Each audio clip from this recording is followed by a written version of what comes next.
BJP और रालोद के चुनावी गठबंधन की अग्नि परीक्षा हो रही है इस विधानसभा सीट पर हो रहे उपचुनाव में। मुजफ्फरनगर जिले की इस सीट के विधायक बाबू नारायण सिंह उत्तर प्रदेश के पहले डिप्टी सीएम बन चुके हैं, तो यहां के कई जनप्रतिनिधि सूबे के मंत्रिमंडल में शामिल हुए। हालांकि बीते 2 दशकों से इस सीट से किसी भी विधायक को मंत्री बनने का मौका नहीं मिला। यहां के निवर्तमान विधायक के सांसद बन जाने की वजह से रिक्त हुई इस सीट पर उपचुनाव हो रहे हैं। यहां बीजेपी की सहयोगी रालोद और सपा की प्रत्याशी महिलाएं हैं। 2 महिला प्रत्याशियों के बीच कड़ा और दिलचस्प मुकाबला हो रहा है। मुस्लिम बाहुल्य सीट पर जातीय समीकरणों को साधकर सभी दलों ने जीत हासिल करने का ताना बाना बुना है। नमस्कार, मैं हूं ज्ञानेंद्र शुक्ल। यूपी का ज्ञान में आज हम चर्चा करेंगे मुजफ्फरनगर जिले की मीरापुर विधानसभा सीट की और इस विधानसभा सीट पर हो रहे उपचुनाव से जुड़े तमाम पहलुओं की। आजादी के बाद हुए पहले चुनाव में इस सीट को जानसठ उत्तरी के नाम से जाना जाता था। बाद में साल 1962 में इसका नाम भोकर हेड़ी सीट हो गया। 1967 के बाद से ये सीट मोड़ना नाम से जानी गई। साल 2008 में हुए परसीमन के बाद साल 2012 में मीरापुर विधानसभा सीट इस नाम से अस्तित्व में आई। जानसठ सुरक्षित सीट का कुछ हिस्सा मीरापुर में शामिल किया गया। मीरापुर नाम से यहां नगर पंचायत भी है। यहां पिछले साल हुए चुनाव में नगर पंचायत के चेयरमैन के पद पर बीजेपी के नवीन सैनी को हराकर बतौर निर्दलीय प्रत्याशी जमील अहमद ने जीत दर्ज की थी। मीरापुर पश्चिमी यूपी की जो शुगर बेल्ट है उसका हिस्सा है। यहां गन्ना उत्पादन बड़े पैमाने पर होता है, तो गुड़ का भी कारोबार यहां पर प्रचलित है। यहां के किसानों की भी वही तमाम आर्थिक दुश्वारियां हैं जो उत्तर प्रदेश में तमाम दूसरे किसानों को सहनी पड़ती हैं। यहां किसी बड़ी मिल या उद्योग धंधों के अभाव की वजह से ये क्षेत्र पिछड़े इलाकों में ही शुमार है। मीरापुर के पड़ाव चौक, वाल्मीकि बस्ती ऐसे तमाम इलाके हैं जो जल भराव की दिक्कतों से जूझते रहते हैं। बाकी तमाम जगहों पर भी मूलभूत संसाधनों की कमी लोगों की चुनौतियों में इजाफा करती रहती है। अगस्त महीने में यहां के दौरे पर पहुंचे सीएम योगी ने इस क्षेत्र को विकास की मुख्य धारा से जोड़ने का भरोसा दिलाया। यहां के प्रसिद्ध स्थलों की बात करें इस विधानसभा क्षेत्र में, तो यहां पंचायती जैन मंदिर, शीतला माताओं का मंदिर यह अति प्रसिद्ध है। संबल हेड़ा का सिद्धपीठ पंचमुखी महादेव मंदिर और रामपुर घोरिया का गुरुद्वारा साहिब भी श्रद्धा का बड़ा केंद्र है। बड़ी तादाद में यहां श्रद्धालु आते हैं। तो शुक्रताल, शुक्र तीर्थ नगरी भी कहते हैं, पश्चिमी उत्तर प्रदेश का ये यहाँ का जो एक क्षेत्र है, ये बड़ा महत्वपूर्ण धार्मिक स्थल है। मान्यता ये भी है कि 5000 साल पहले शुकदेव जी ने इसी जगह पर वटवृक्ष के नीचे राजा परीक्षित को श्रीमद् भागवत की कथा सुनाई थी। इस क्षेत्र में हर साल कार्तिक स्नान गंगा मेला आयोजित होता है, जिसमें आने के लिए, हिस्सा लेने के लिए दूर दराज से श्रद्धालु पहुंचते हैं। पहले साहित्य अकादमी पुरस्कार से सम्मानित प्रसिद्ध कथाकार लेखक विष्णु प्रभाकर की मीरापुर ही जन्मस्थली है। तो बॉलीवुड के मशहूर गीतकार लेखक एएम तुराज भी यहीं से ताल्लुक रखते हैं। इतिहास के आईने में इस सीट को जरा जानने की कोशिश भी करते हैं। साल 1952 में यह सीट मुजफ्फरनगर पूर्वी उर्फ जानसठ उत्तरी इस विधानसभा सीट के नाम से ये जानी जाती थी। तब यहां पर पहली बार जब चुनाव हुए तो कांग्रेस के बलवंत सिंह यहां से पहले विधायक चुने गए। साल 1962 के चुनाव में इसका नाम बदल गया और भोकर हेड़ी सीट हो गया और इसे अनुसूचित जाति के लिए सुरक्षित रिजर्व कर दिया गया।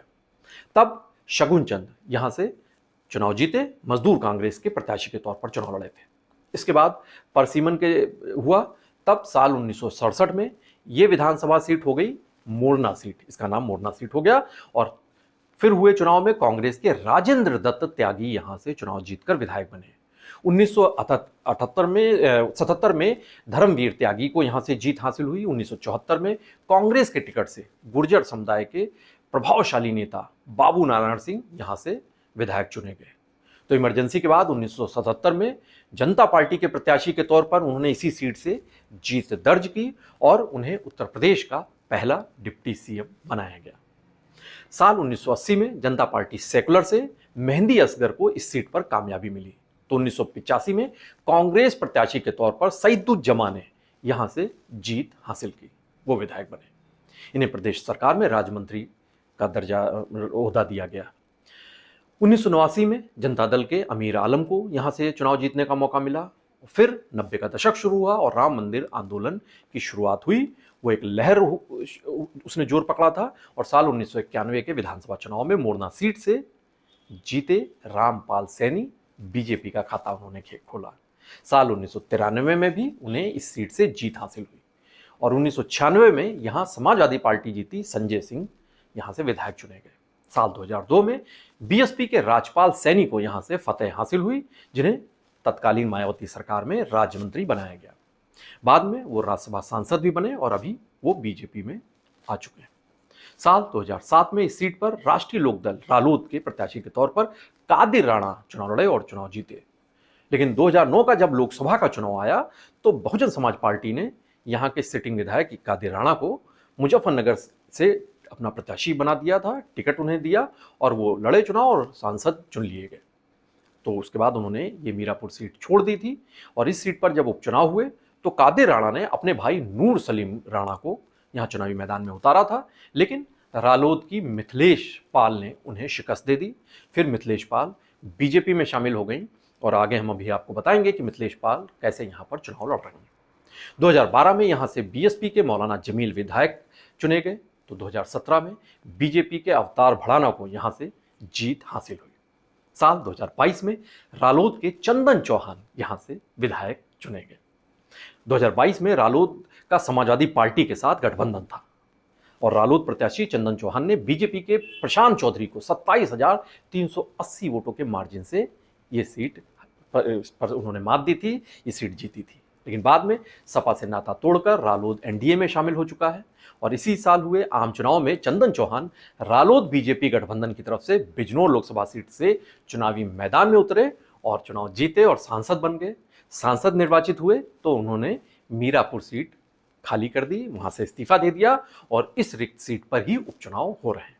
अब जरा आबादी के आंकड़े और जाति समीकरणों पर भी गौर फरमा लेते हैं।